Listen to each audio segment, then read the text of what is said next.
Hi, I'm Tom Scioli, author of Godzilla's Monsterpiece Theater. Issue 3 will be in stores soon, before the end of the month. I'm Matt Zeoli. And we talked about this book not too long ago, the original Star Trek the Motion Picture novelization. And I just finished reading Star Trek II, the Wrath of Khan novelization, and Matt just finished reading this one. So we're gonna talk about this one and maybe talk about Part this one two. a little bit too, and then I'm gonna hand this off to you. I cannot wait. And then you can read it, and then we'll reconvene to go like real deep on this one. But yeah, we had a really popular video with this one. This was kind of went viral. It was for a hit. us. It was a hit. So expect more episodes about this book. Like, I had read it, and I was telling you about all the crazy stuff that was happening in it, and I couldn't wait till you got to read it too, so I could get your insights into it. Incredible! First book of the year I read. So, oh, nice. Okay, it's checking that off. Yeah, your New Year's resolution to read some actual books. Like, I was reading Shatner's parts out loud during it. Shatner, Spock. I was doing Spock. Actually, Shatner I was dialogue. doing everybody. Shatner dialogue is meant to be read aloud. Yeah, and just him like gaining control back of his ship was incredible. Yeah. You got Decker on there. I don't know if we mentioned this because there was so much ground to cover in our previous video, but I don't know if we talked about his like mental implants that like Kirk has a brain implant. That. Okay, yeah, he has a brain implant, which is kind of wild. And then yeah, great gimmick with that too. Like, I thought that was neat.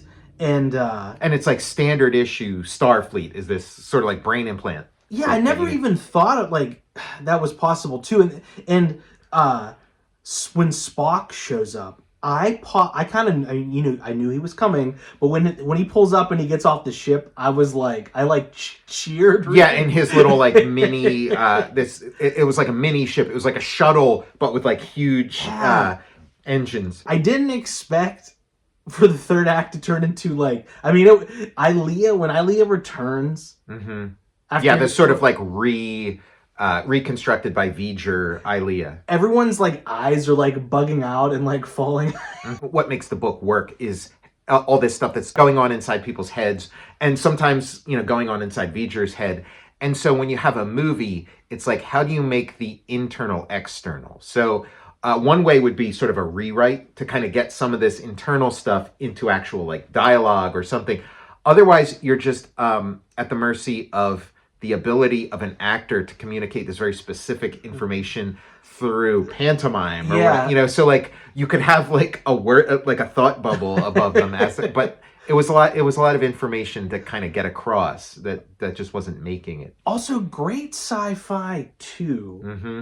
Like, on top of everything, like the planet of the robots that took V'ger in when it popped out the wormhole. Like, I was like, this is awesome. Coming from a direction of sort of like Transformers fandom and all that kind of stuff, it's like, okay, well, this movie came out, and then a couple years later, they're trying to figure out a story for Transformers. So it's like, okay, Planet of Robots. So there, we got it. It's interesting comparing it to this book, to The Wrath of Khan, because so much of the sort of revolutionary elements of this are completely abandoned in this. There's no mention of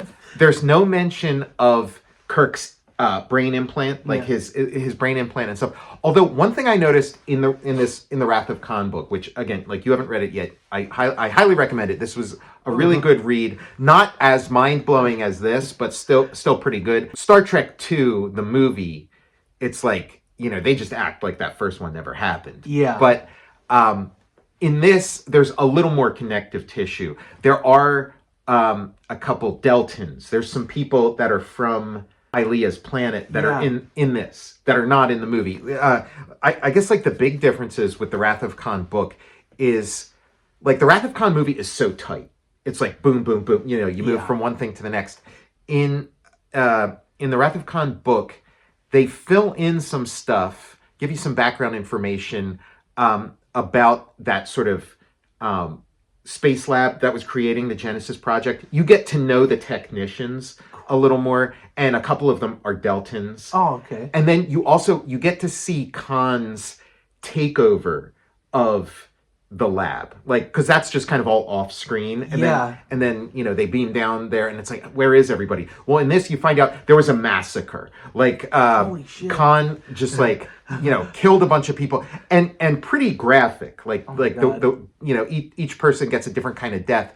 And then when like the crew shows up, when like McCoy and all them show up in the lab, there's kind of a scene that's a little bit like Alien or something, where like they find a bunch of like bodies hanging and stuff. That's awesome. So that, so there's that. And then also, I finished this, but I also started reading a little bit of Star Trek 3. And they go pretty deep with Kirstie Alley's character in this. Okay. You find out a little more, because in the movie, she's kind of like Spock Jr. She's kind of like, Spock's her hero. He's a Vulcan, she's a Vulcan. She's kind of following him around and kind of like, doing all the Spock stuff. But in this, and I don't recall it ever being mentioned, but if it was maybe just only in passing. But Saavik? Yes, Saavik. Saavik is her character. But in this, they tell you that, okay, Spock is Vulcan, but he's also half human. He's half human, half Vulcan. In this, they talk about how Saavik is half Vulcan, half Romulan. And so that becomes like a big plot point, and it's... and so she's not like pure logic the way she's depicted in the movie.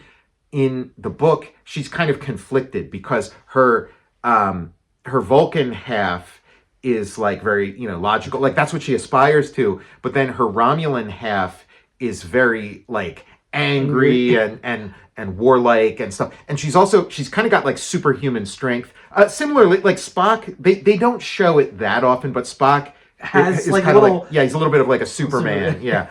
And so she has that. And there's like a scene, because they also go a little deeper with Scotty's nephew. You know how Scotty's nephew dies? Yeah. Like he kind of stays at his post and dies. They go a little deeper with him and his relationship with Scotty, and like him and Scotty get in a big fight right before he dies. And then Scotty's like extra guilty, feels extra bad when he dies.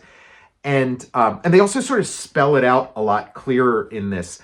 Like in the movie, it kind of seemed like Scotty's nephew staying at his post was kind of like heroism, but it was kind of like wasted heroism. Like he stayed at his post and then died. Where in this, it's like the only reason the Enterprise made it through was because his nephew stayed at his post. His nephew stayed at his post and kind of does what Spock does at the end of the movie. He kind of like manually fixes the system, but then is kind of like takes like this lethal dose of like coolant as he's like coolant's just spraying in his face, and so that's what he dies from. So there's that. And then he also had like a crush on Saavik. And Saavik was like his tutor, and they had like a closeness and a fondness for each other.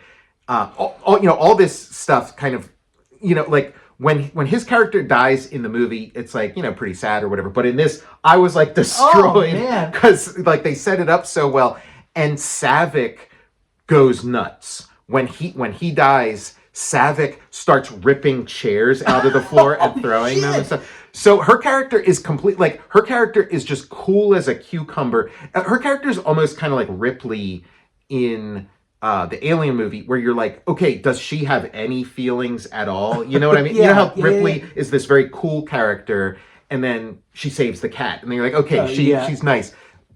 Saavik's kind of like a cool customer too, but in this, it's like that Romulan half, comes out a little more. Like the movie benefits from cutting all that stuff out. And I do wonder if they even filmed any of that stuff, or if they were just kind of like, okay, we can cut this, and this out and save a ton of money. Because like they were very budget conscious with that. Oh, another thing in this is like when Chekhov comes to the bridge at the very end, he's had that ear thing removed and stuff, and then he comes to the bridge and he's like, can I get back on the console or whatever, and they let him on. In the book, like he's in sick bay, he is like completely devastated by having this thing in his ear, and he can barely walk.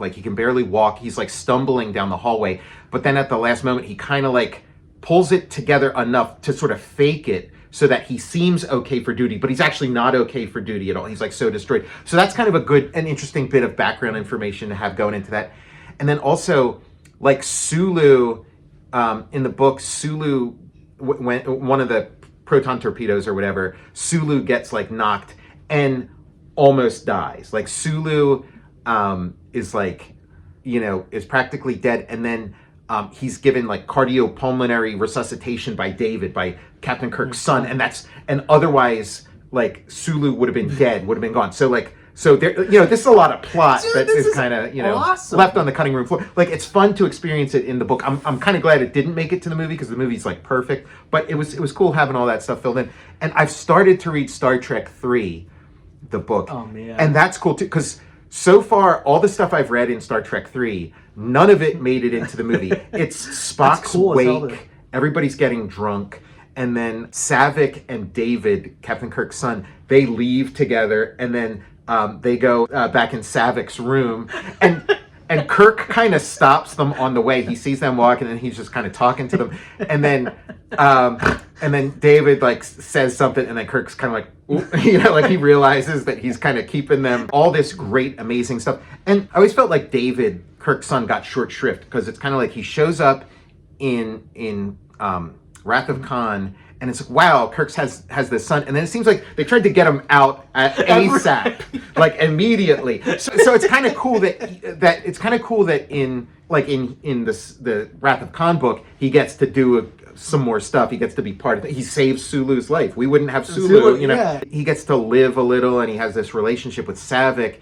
in Star Trek 3, so that by the time he gets killed in Star Trek 3, it kind of means something, where it was kind of a bummer to me that it's like, it felt more like a plot contrivance of like, they decided they don't want Captain Kirk running around with his adult son for the rest of the series, so they had to like kill him off. Yeah, kill him off real quick. But in this, like, you get to, same thing with Scotty's nephew. It's like you get to spend a little time with him, so then when he does die, it hits you harder. Kind of feel it, yeah.